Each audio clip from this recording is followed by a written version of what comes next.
Ndabaramukije mwese muko madukurikira muri ku murongo ni Ange Michel Muhemana ko maravugana. Ndabaye kaze mwese nongeye kuba kaze mwese bari ku murongo mudukurikira mu bihugu bitandukanye. Abashaka gukurikira zino nyigisho kumbure muri kuri Facebook, YouTube canke ahandi hose hatandukanye. Rero ndabaye kaze mwese nkabanizira yuko izi nyigisho ziza kubafasha zikababera umugisha kandi zikabagira neza nkuko twama turiko turavyiga twiga ijambo ry'Imana. Rero ndabaye kaze mwese, ndabona abantu mutari bake muri ku murongo muko murumviriza ikiganiro. Ndabaye kaze mwese Frank, Ngarambe, Linda, Fefe, Rena, Aradin, Bera n'abandi kumbure muza kuza ku murongo. Ndabaye kaze saba ahubwo mutumira abantu benshi bashe kuza kumviriza zino nyigisho kugira tubandanye aho twahagarikiye. Tumaze igihe twako turiga inyigisho zerekeye gukira ibikomere. Twarize ibintu bitandukanye bitari bike, aho twari twize ibikomere bishika bitanu kuvyerekeye gukomereka mu buzima bwacu bwa misi yose. Ariko kandi tumaze kwiga ibikomere bishika 4, kindi ca kane tuko turiga ca trahison canke guhemukirwa. Twarabonye ico gutabwa, ico abandon mu gifaransa canke to be abandoned mu congereza. Hariho le rejet, gukumirwa, abana gukumira abantu bose baragukumira. Hariho ica gatatu co gusuzugurwa kenshi abantu benshi kirakunda kudushikira. Iki ni ca kane tuko turiga kuvyerekeye igikomere co kuba trahi, guhemukirwa mu gifaransa, mu kirundi bambe.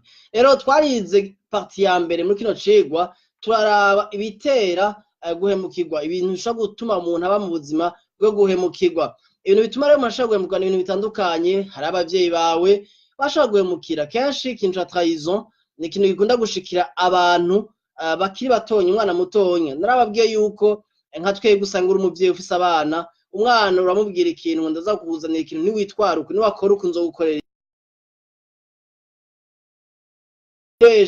wamwemereye ikintu uzokora ntugikore. Umwana cakura abona ko papa wiwe nca mama we ari umubeshi, hanyuma akama yumva umengo hari akantu k'umutrahisa wakoze. Hakabaho n'abantu kumbure mubakanye baguhemukira kuvanga, umuntu akaja kuvanga n'undi muntu hanze, ashobora no kudakora action, mwakora amajambo agakora ibindi bintu bisa n'ivyo. Urumva ni trahison, umuntu aba yaguhemukiye. Hakajamwo divorce.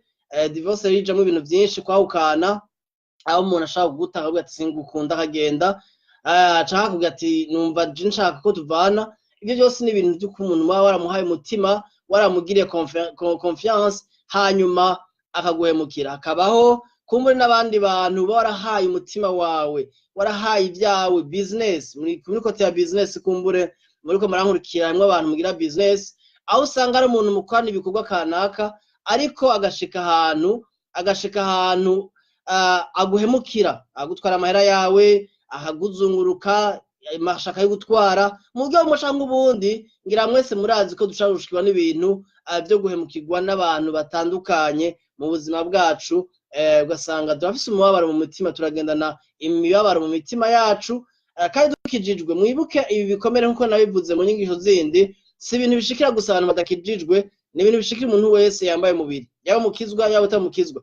Waruzi ko no mashengero duhemukirwayo, ugasanga muri eglise umurongozi waraguhemukira akoze ikintu, ko aramubwira confiance, ukamubwira ibintu akabivuga. Nk'akarorero, hari umuntu ushaka kumwitura ukamubwira ingorane ziwawe, ibibazo vyawe uko uracamo bimwe biteye n'isoni, ugasanga umuntu yabikiragije ahantu yabivuze, yabwiye igisagara cose, abantu bose basigaye bakuzi, usigaye ari umuntu wese atunga urutoki aho uciye. Rimwe na rimwe biba ari byo, hagiye n'ibindi bitaba ari byo, ariko ugasanga umuntu yarakubabaje, ukabigendana imyaka n'imyaka. Namaniko ndavuga ni ku bantu mwubatse, hari n'igihe abantu tuba twubakiye ku bintu by'ibikomere. Ibi niko ndababwira umuntu nubatse, ndazi ibyo niko ndavuga. Hari gusanga wisuzumye kavuga ati je ndafise ingwara ngaha, ndafise probleme ngaha, kumbure wo twubakanye twaba tutumvikana kubera ibi. Hari n'igihe mutaba munabizi, ugasanga umuntu ntazi igituma, ariko ari igituma yikomporta uko yikomporta.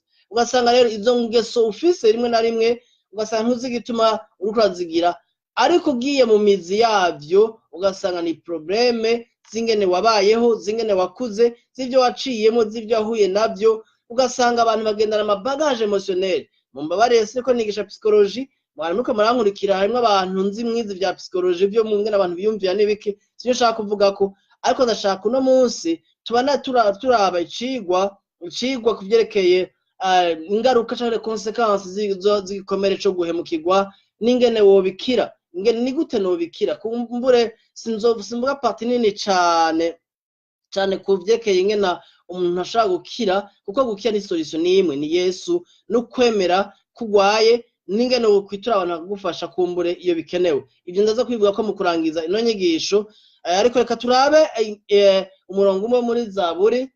Nuko ndigisha nabwiye ndi mu psychologue jewe, siko nigisha psychologie, même si ibintu abigisha psychologie nabo nyene babivuga ko.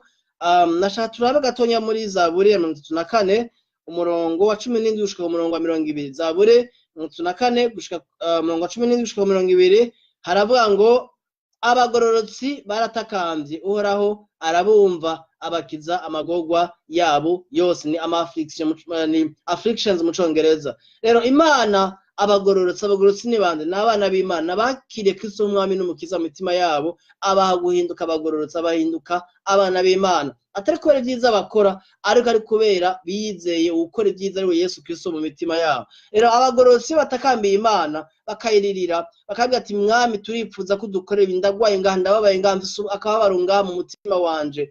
Iyo bamutakambiye akamurira, agamusenga, muri make arabumva kandi akabakiza amagorwa yabo. Nagenda kubwiye nti nawe uriko urakurikira, nimba hari ikibazo ufise mu mutima, gikomere, umubabaro, akabonga, ahantu wabaye trahi, wakomerekejwe, haba no muri enfance, mu bwana bwawe canke ubukuze, nagenda kubwiye nti niwabwira Yesu, ukabwira Imana, ikababura gukiza. Yashaka gukora nabi kubwira ibi ndiko ndavuga, si binasomye mu bitabo, même si nagize recherche ndiga ibitabo bitandukanye, numviza abantu batandukanye, ariko hari ivyo nabayemwo by'iwanje, by'ubuzima bw'iwanje. Rego buzima experience ku bantu kumbure mwakira inyigisho z'ikiganiro ukuri kubohora misi yose, aza kumumvise ntaye yanje. Abashaka izo nyigisho kumbure mushaka kuja kuri soundcloud.com, muzosangaho ama audio atandukanye, aho mba ndiko ndigisha ntanga n'ingene mwokira, kandi inyigisho zafasha abantu batari bake. Rero mushaka kuzijako kuri SoundCloud, mukazisanga mwandikemo Ange Michel Muhayimana, musanga n'inyigisho nyinshi imbere z'ikiganiro twamaze dutanga buri munsi, dushobora no kubafasha ku matema atandukanye twigako. Rero umurongo wa 18 navuga ngo Uhoraho aba hafi y'abafise imitima imenetse, kandi akiza abafise imitima ijanjaguritse. Abafise bari broken hearted mu Congereza, abafise imitima yakomeretse mu kirundi cumvikana, arabakiza uwo mwami wacu.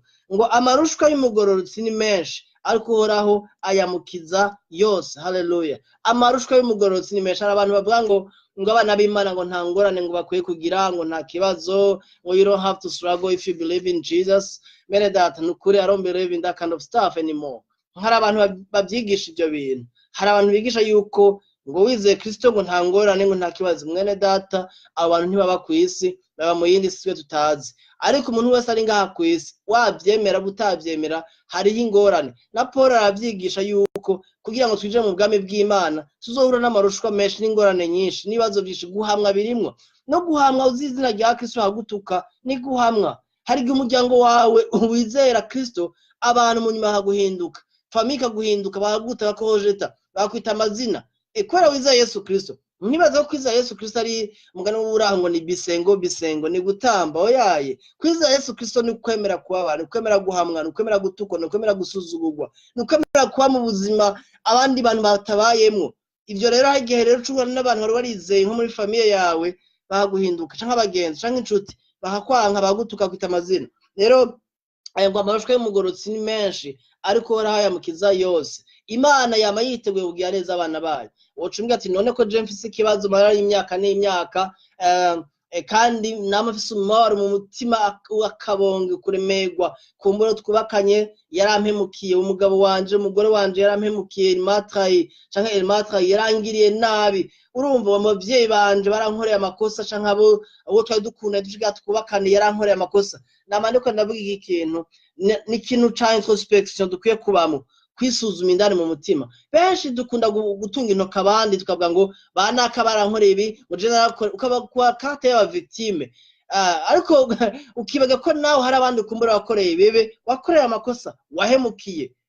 Ni ibintu bikora kuri kote zose. Ubasha guhemukira abantu nkuko nawe bashaka guhemukira. Rero ico Imana ishaka niki, ico Imana ikwipfuriza niki, ico Yesu yipfuza niki, nuko agukiza mu mutima wowe ubwa mbere, hama kumbura ugende usaba ikigongwe abo wakoreye nabi, abo uzi ko wababaje, ko watayishije, baguhaye umutima, baguhaye ibyabo, ukabahinduka, ukabazunguruka, bakorera ibibi, ukabakomeretsa, malgré yuko ari abantu bakijijwe. Imana ashaka gukiza imitima y'abantu bababaye. 20 azigama amagufa yiwe yose nta na rimwe rivunika. Haleluya. Ni ijambo ry'Imana, mugani baradushimira Imana. Rero mwene data, Imana yakwitwararitse. Sinzi ubuzima wabayemo, sinzi ibyo kwacamo muri mwebwe, bamwe bamwe ko murakurikira ku murongo, harimo abo tuzinanye, harimo abo tutazinanye, ariko icyo senga Imana niki, nuko iri jambo rigufasha. Sinzi ubuzima waciyemwo mu gukura kwiwawe. Abantu benshi burya bambaye maske, sinzi abantu benshi bakera mukuze murazi filme ya Louis de Funès yitwa Fantomas ngiye murayizi, yari filme yaca kuri Burundi kera, kuri RTNB kera. Yari filme, jewe ni filme yamfasinye cyane. Kubera iki Fantomas nama nifuza kumubona akigacera ntaramubona, kubera yaza yambaye maske, hagira amagafa, kiba hagira ibiki, agacanyika, urumva akamurondera akamubura. Filme yose ihera bari ko barondera Fantomas. Sinibuka ngana yaheze ko nayiravye ndi umwana mutonya, ariko urumva mu mafilme naravye yankoze ku iyo filme ya Fantomas yarimo ko yari yambaye maske. Abantu benshi rero tubaye ubuzima bwa maske, kubera identité zacu zarononekaye, amaego, personality yacu yagera komeretswe n'utuntu dutandukanye twagiye turahura natwo, bigaca bituma hari ubuzima tubamwo butari bwo kwinyegeza, bwo kubesha. Bamwe muca mungira mu nzoga, ibyo nabibayemwo entrete, narakashe bikomeye byo gutabwa no guhemukirwa nabayemwo, muca mungira mu nzoga, basangiye mu nzoga. Bamwe muca muja mu bikuvura n'abakobwa, abandi n'abagore n'abagabo, ugasanga n'ubwo buzima unakora, abandi mu mogi, amadroge, abandi mu gukora ibintu ubona ama social media, ama media shangaza, Facebook, YouTube n'izindi, Instagram, Snapchat, n'izindi zitandukanye, Twitter, ziratuma face yacu abantu badakwiye kubona. Hari ibintu tunyegeza biri mu mitima y'iwacu, tukabikavaringa no gupostinga amafoto, bike amavideo. Bene data, ibi ndabikubwira na experience nanje Imana igendera nyereka, ugasanga turakenera kwemerwa cyane kubera ibintu twabayemo. Ugasanga umuntu agenda nakabonge n'umubabaro. Rero ndashaka, ndagufitiye good news, ndagufitiye ubutumwa bwiza, nuko umwami Imana ashaka gukiza, ashaka kubohora. Ube free, widegemvye. Yaguhamagara umwidegemvye. Yesu yazanye umwidegemvye. None wocumaze none nibiki biranga umuntu afise igikomere, amasinye yerekana yuko umuntu afise igikomere cyo guhemukirwa, ca trahison naya. Sinshaka kuvuga kubyerekeye ibi bitera record, sinazivuga ko nazivuga mu nyigisho 6. Abazikeneye mushaka kuja kuri YouTube, wandikemo Ange Michel Muhayimana, video ziriko nazishizeko, cyangwa kuri no page nyene ya Facebook amuko murankurikirana muri kano kandi ndagira inyigisho.